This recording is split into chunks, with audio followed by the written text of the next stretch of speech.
Rav Yitzchak Ginsburg, in his publication Gal Einai, which is labeled Wonders, says there's three existential worries or cultures that people or cultures suffer from.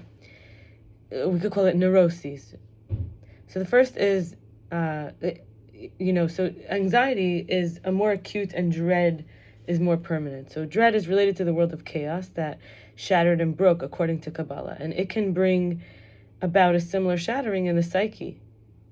Worry does not, and in fact, worrying can be a positive force in our lives. In Chagigah 13a, it says the secrets of the Torah are only revealed to those whose heart worries within. And so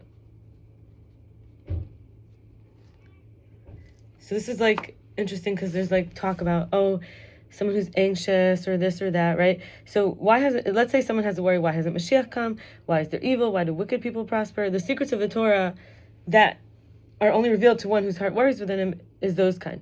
So let's talk about these three existential worries or neuroses that he mentions.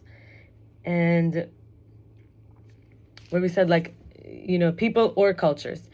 Anxiety is more acute, dread more permanent. Okay, so one is the habitual, the innate. This is death or non-being. That whatever we build, and it lingers in the sense, the residue, the imprint is that whatever we build will be destroyed, and it's the destined default. There's nothing we could do about it, right? The second is guilt, which is emotional, and this is leading to justifying our oppressors and even blaming ourselves. And then the third is intellectual. It's the meaninglessness of life. And this leads to emptiness that makes us feel effort is not worth it. And life, in life, and nothing is worth it.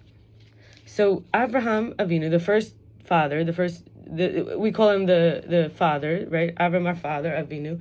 He teaches us faith, love, and responsibility. To counter the neuroses, we need faith, love, and responsibility. Faith is believing in God.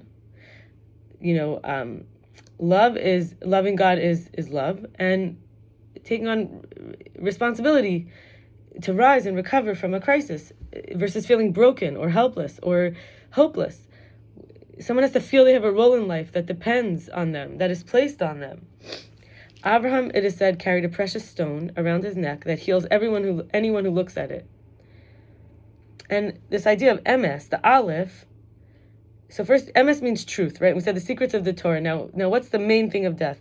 That everything death or non-being, guilt, right? For even an existential guilt. And then the meaninglessness of life. It's all centered around these. So mace in Hebrew is death. The aleph revives them, emes becomes truth. Okay? So Victor Frankl actually said that the freedom